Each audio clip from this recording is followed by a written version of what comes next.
L'objectif de cette vidéo, c'est de vous présenter un chapitre d'histoire du programme de 6e qui s'appelle « La naissance du monothéisme juif au premier millénaire avant Jésus-Christ ». Pour suivre cette vidéo, vous aurez besoin de votre manuel entre la page 100 et la page 117. Dans un premier temps, nous allons faire l'histoire du peuple hébreu, et pour cela, je vous avais proposé de faire un exercice à trous et de retrouver les mots-clés par rapport à cette feuille d'exercice. Nous allons en faire la correction. La première idée, c'était de mémoriser qu'au deuxième millénaire avant Jésus-Christ, les Hébreux sont un peuple nomade du Proche-Orient. En effet, dans votre manuel, on retrouvait l'étymologie du mot hébreu qui signifie « celui qui marche ». Ensuite, il fallait dire que le prophète Abraham et le Dieu Yahvé ont conclu une alliance. Les Hébreux deviennent le peuple élu. Dieu leur promet une terre, le pays de Canaan, et en échange, les Hébreux s'engagent à croire en lui seul. C'est pour ça que l'on parle désormais de monothéisme. La religion juive est donc la première religion monothéiste de l'histoire. Pour trouver ces informations, vous aviez besoin, à la page 104, du document 3. Une partie des Hébreux se réfugie en Égypte, mais ils y deviennent esclaves. Ça, c'était une phrase que vous aviez à la suite donc des déboires que les Hébreux vont connaître au pays de Canaan.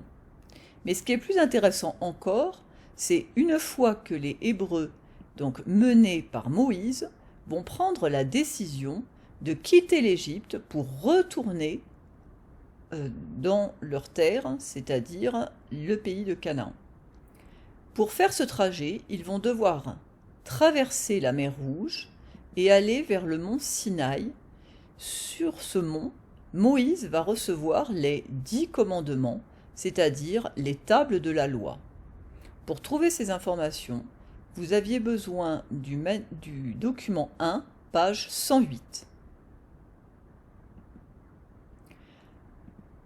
Une fois que les Hébreux se stabilisent sur le pays de Canaan, au début donc du premier millénaire et notamment à la suite du règne de David, eh bien, on peut commencer à parler d'Israël.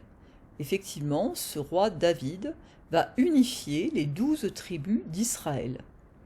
Très vite, les Juifs vont avoir comme symbole l'étoile de David, qui représente l'attente du Messie, c'est-à-dire l'envoyé de Dieu qui doit diriger le peuple. Pour avoir des informations sur l'étoile de David, vous aviez besoin de la page 112 et donc de ce document. Ensuite, on découvre que le royaume hébreu est créé donc sur cette terre promise et que très vite, les Juifs vont se doter d'une capitale qui s'appelle Jérusalem et vont construire un temple et qu'ils vont connaître une grande période de prospérité sous le règne de Salomon. Pour pouvoir remplir donc ces extraits, vous avez la page 105, le document 5. À partir du 8e siècle, les puissants voisins tels que les Assyriens, les Égyptiens et les Babyloniens les attaquent. Là, vous aviez la page 106, le document 2, qui vous présentait ce moment de l'histoire.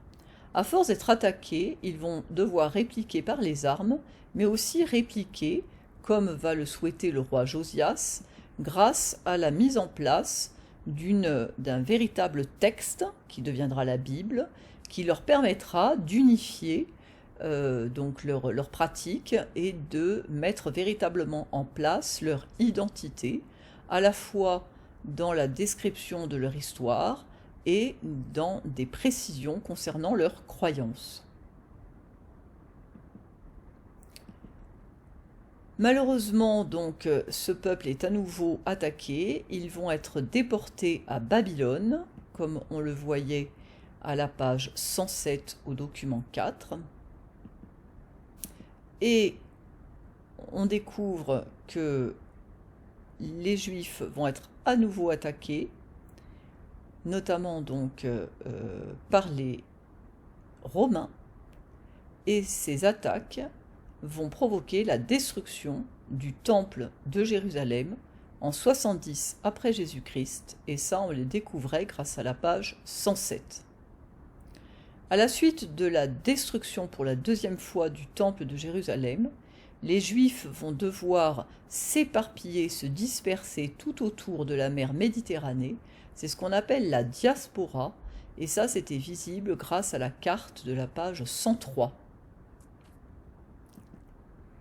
Une fois que les Juifs sont dispersés, ils vont devoir se créer pour chacune de leurs communautés des synagogues, c'est-à-dire des lieux de réunion, où ils liront la Torah, c'est-à-dire la loi en hébreu.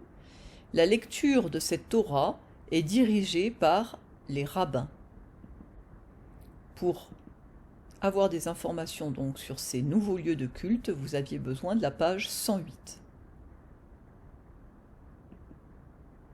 Les règles religieuses, elles sont nombreuses et notamment on pouvait insister sur le Shabbat, c'est-à-dire cette journée donc sacrée qui commence le vendredi soir et qui s'achève le samedi soir. Pour avoir des informations sur le Shabbat, vous aviez besoin de la page 109. Les grandes fêtes juives marquent le calendrier et symbolisent à chaque fois des moments de l'histoire du peuple juif. Vous aviez donc la Pessa qui rappelle la sortie d'Égypte et le Yom Kippour, la fête du grand pardon, qui est un moment donc de jeûne pour les Juifs. Et là, vous aviez la page 110 qui vous donnait des informations sur ces fêtes. Les Juifs pratiquent la circoncision chez les petits garçons au cours de leur 8e jour, et d'un point de vue alimentaire ont des restrictions et notamment ne consomment pas le porc. Pour avoir des informations, vous aviez aussi besoin de la page 109. Pour finir, on peut préciser qu'à partir de 1948, à la suite du génocide de la Seconde Guerre mondiale, l'État d'Israël va être recréé et que désormais le seul mur qui reste du temple de Jérusalem, c'est le mur des Lamentations. Et ça, vous pouviez le découvrir grâce au document de la page 111. C'est ainsi qu'on pouvait terminer le premier exercice qui, à lui seul, regroupait tout le grand 1 qui s'appelait « L'histoire du peuple hébreu ». Mais nous allons faire maintenant un grand 2 qui s'appelle « Les fondements du judaïsme ». Pour suivre ce grand 2, vous avez besoin des pages 109, 110, 111 et 112. Et nous commencerons par un extrait donc de l'Ancien Testament, c'est-à-dire de la Torah, c'est-à-dire de la Bible, qui s'appelle « La création du monde ». Cet extrait est tiré de la Genèse, c'est-à-dire un chapitre de la Bible hébraïque, et il décrit donc la création du monde et rappelle que le 7e jour, c'est le jour où Dieu va se reposer, et c'est en hommage à cette journée de repos sacré que les Juifs pratiquent le Shabbat. Grand B, les fêtes religieuses. La question qu'on peut se poser, c'est quelles sont les significations des fêtes religieuses, et grâce au document à page 110 que nous avons déjà découvert, nous pouvons donc revoir l'idée que ces fêtes représentent, symbolisent des grands événements de l'histoire des Juifs.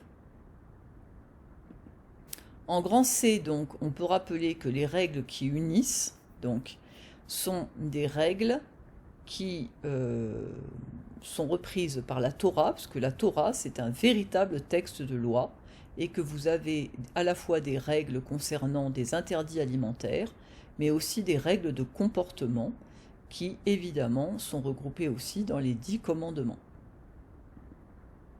Pour finir, Nous rappellerons que les Juifs, du fait de la diaspora d'il y a 2000 ans en arrière, se sont répandus à travers le monde entier.